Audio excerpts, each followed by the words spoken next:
اعوذ باللہ من الشیطان الرجیم بسم اللہ الرحمن الرحیم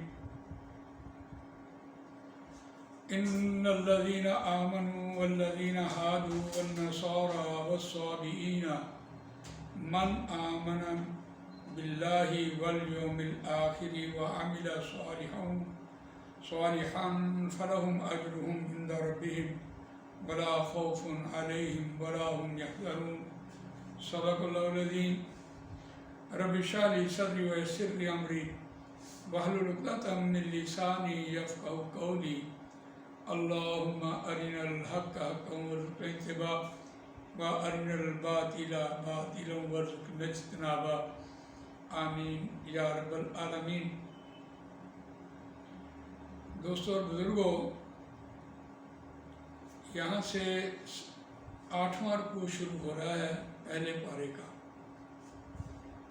اور 7 رکوع تک جو بات مکمل کی وہ تھی ان کے اوپر جو اللہ تعالیٰ نے ذلت اور مسکنت تھوپی، اس کا مظہر آج تک ہے۔ یقیناً وہ آج تک رسوائی میں ہیں اور ذلت میں ہیں، اور ان کے ہاں کوئی زراعت نہیں ہوتی، اور وہ ہمارے محتاج ہیں۔ یہ ان کے اوپر ایسی بات تھی، لیکن قرآن مجید نے ہمارے سامنے جو سورہ آل عمران کی 111 نمبر آیت بیان کی ہے کہ اس میں امت مسلمہ اگر یہ کام چھوڑتی ہے تو پھر یقیناً اس کو بھی وہی عذاب ہوگا جو ان پر تھا۔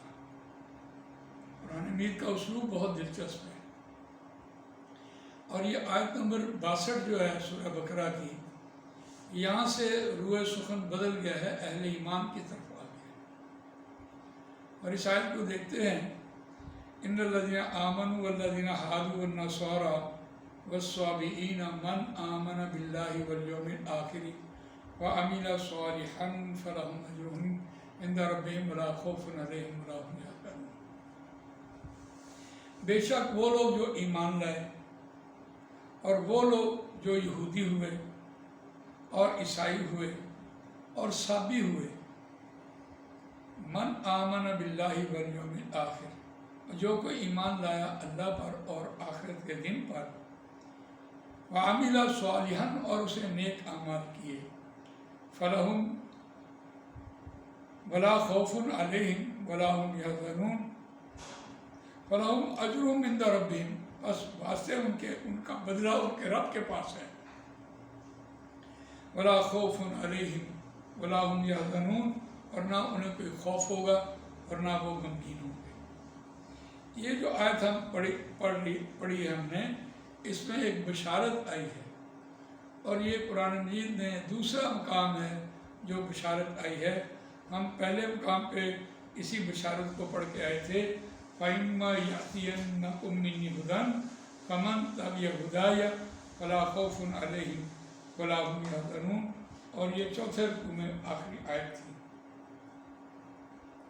اور جہاں انسان کی آدم کی تخلیق کے حوالے سے بات ہوئی تھی، وہاں یہ بات کہی گئی تھی، فَإِمَّا يَأْتِيَنَّكُم مِّنِّي هُدًى فَمَن تَبِعَ هُدَايَ فَلَا خَوْفٌ عَلَيْهِمْ وَلَا هُمْ يَحْزَنُونَ، اور یہ دوسرا مقام ہے جہاں یہ بشارت آئی ہے۔ تو ہم نے آپ کے سامنے روان ترجمہ رکھا، لیکن اس کا مفہوم کے اعتبار سے جب ہم یہ کہہ رہے ہیں کہ قرآن مجید کا روح سخن جو ہے وہ اہل ایمان کی طرف آ گیا ہے، تو پھر دیکھتے ہیں اس آیت سے کچھ غلط مطلب لیا گیا ہے کہ اہل کتاب سے شادیاں ہو سکتی ہیں، اہل کتاب سے کھانا پینا ہو سکتا ہے، اور اہل کتاب کو بھی یہ بشارت موجود ہے کہ وہ ولا خوف علیہم ولا هم یحزنون۔ یہ 3-4 باتیں ابھی آپ کے سامنے رکھی ہیں، یہ بالکل بات غلط ہے۔ ہاں، اس آیت کو ہم اگر اس طرح سے دیکھیں کہ جو لوگ یہودی ہوئے، یعنی حضرت موسیٰ علیہ السلام کے دور میں جو ان کے حواری تھے اور ان کی شریعت پر عمل کرتے رہے، اور وہ اسی دور میں فوت ہو گئے، تو یقیناً یہ ان کے لیے بھی بشارت ہے۔ اور حضرت عیسیٰ علیہ السلام کے دور میں کوئی شخص پیدا ہوا اور وہ عیسیٰ علیہ السلام کی تعلیمات پر عمل کرتا رہا، اسی دور میں فوت ہوا، تو اس کو بھی یہ بشارت موجود ہے۔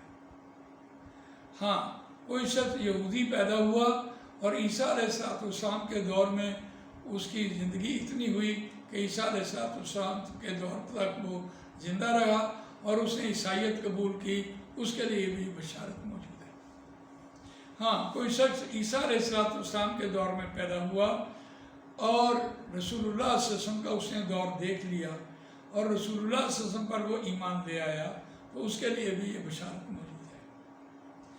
اور اگر کوئی شخص یہودی پیدا ہوا حضرت موسیٰ علیہ السلام کے دور پر ہی تاکہ وہ رہا اور عیسیٰ کے دور کو اس نے پا لیا اور اس نے عیسائیت قبول نہیں کی، تو اس کے یہ بشارت نہیں ہے۔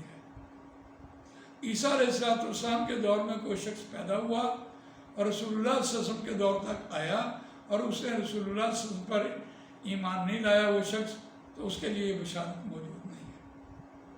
تو اس اعتبار سے ہمارا جو اشکال ہے وہ قرآن مجید نے یہاں دور کیا کہ ایمان لانا شرط ہے، نبی اکرم صلی اللہ علیہ وسلم کے اوپر ایمان لانا شرط ہے، خواہ وہ یہودی ہو خواہ وہ عیسائی ہو۔ اگر وہ رسول اللہ صلی اللہ علیہ وسلم کے دور میں آج بھی ایمان لے آتا ہے، قرآن و سنت پر عمل کرتا ہے، مسلمان ہو جاتا ہے، تو اس کے لیے بشارت موجود ہے۔ اس کا دوسرا کوئی مطلب نہیں لیا جا سکتا۔ اور جہاں یہ بات کہی ستارہ پرست کی، تو یہ بہت کمال بات ہے۔ ایمان والوں کا مخاطب کر کے، پھر یہودیوں کو مخاطب کر کے، پھر عیسائیوں کو مخاطب کر کے ستارہ پرست کی بات کی ہے۔ یہ ستارہ پرست سے ہے چڑھتے ہوئے سورج کی پوجا کرنا، صابی اس کو کہتے ہیں۔ یہ لوگ نبی اکرم صلی اللہ علیہ وسلم کو بھی صابی کہتے تھے۔ صابی کا مطلب یہ ہوتا ہے کہ اپنے آباء و اجداد کے دین کو چھوڑ کر آنے والے کسی دین کو اپنا لے۔ تو یقیناً اگر آج کوئی عیسائی جو ہے وہ نبی اکرم صلی اللہ علیہ وسلم یعنی اسلام قبول کر لے، تو وہ بھی صابی کہلائے گا۔ اچھا، یہ اتنا جامع بات ہے کہ آج کی دنیا میں ہم یہ دیکھتے ہیں، ہم اگر اس کو مسالک کے اعتبار سے دیکھیں تو ایک شخص ہے، اس کا عقیدہ وہ بریلوی تھا، پیروں فقیروں کو ماننے والا، ٹھیک ہے، ختم درود بھی اس کا عقیدہ درست نہیں تھا۔ عقیدے کے اعتبار سے جب کوئی شخص توحید پرست ہو جائے تو پھر اس نے اپنا عقیدہ بدلا، پہلے بھی مسلمان ہے بعد میں بھی مسلمان ہوا، لیکن عقیدے کے اعتبار سے وہ توحید پر آ گیا۔ اس نے وہ حاجت روائی اور مشکل کشائی اس نے انسانوں سے چھوڑ دی۔ ٹھیک ہے، اگر کوئی شخص پیر کو مانتا ہے تو بری بات تو نہیں ہے۔ سورہ مائدہ میں یہ بات کہی، یا ایھا الذین آمنوا اتقوا اللہ وابتغوا الیہ الوسیلۃ وجاہدوا فی سبیلہ لعلکم تفلحون۔ صاحب بات کہی کہ پیر کا لڑ لگ جانا یا اس کو عمل کے اعتبار سے اس سے تعلیمات حاصل کرنا اور ان تعلیمات پر عمل کرتے رہنا، تو اس میں تو اور کوئی بری دو باتیں ہے ہی نہیں، کوئی غلط بات ہے ہی نہیں۔ تو اس کے یہ کہ دین کو چھوڑ کر وہ اس کا کہا مانے اور وہ غلط طریقے پر ایک آدمی پہلے نماز پڑھتا تھا، جب وہ کسی سیٹ اپ میں پیر کے پاس چلا گیا اور اس نے اس کی نماز بھی چھڑوا دی کہ ہم تجھے بخشوا دیں گے، تو یہ عقیدہ غلط ہو جائے۔ تو اس اعتبار سے دیکھیے کہ صابی اس کو کہتے ہیں جس نے اپنے آباء و اجداد کا دین چھوڑا ہو اور نئی یعنی دین حق پر آ گیا ہو، اس کو صابی کہتے ہیں۔ تو یہاں اس آیت میں وہ بھی مخاطب ہے۔ اور من آمن باللہ والیوم الآخر وعمل صالحا، جو کوئی ایمان لایا اللہ پر اور آخرت کے دن پر ایمانیات مکمل ہوا۔ لیکن یہاں جو عمل صالح ہے اس کو دیکھتے ہیں، تو یہ ایمانیات ثلاثہ کا ذکر ہے۔ یہاں ہم نے ایک آیت آغاز میں پڑھی تھی، وَمِنَ النَّاسِ مَن يَقُولُ آمَنَّا بِاللَّهِ وَبِالْيَوْمِ الْآخِرِ وَمَا هُمْ بِمُؤْمِنِينَ۔ لوگوں میں سے کچھ لوگ ایسے ہیں جو اللہ پر ایمان لاتے ہیں اور آخرت پر ایمان رکھتے ہیں، اور اللہ تعالیٰ نے نبی اکرم صلی اللہ علیہ وسلم کو مخاطب کر کے کہا، اے نبی صلی اللہ علیہ وسلم وَمَا هُمْ بِمُؤْمِنِينَ، یہ مومن نہیں۔ کیوں؟ ان کا آپ پر ایمان، کامل ایمان آپ پر نہیں ہے۔ تو ایمان کامل تب ہوتا ہے ایمان اللہ پر، ایمان آخرت پر، اور ایمان رسول اللہ صلی اللہ علیہ وسلم کی ذات اقدس پر۔ جب تک وہ رسول اللہ صلی اللہ علیہ وسلم کی ذات اقدس پر پورا ایمان نہیں رکھتا، اس کا ایمان مکمل نہیں ہوتا۔ یہاں اس ایمان کا ذکر وہ عمل صالح میں کہا ہے۔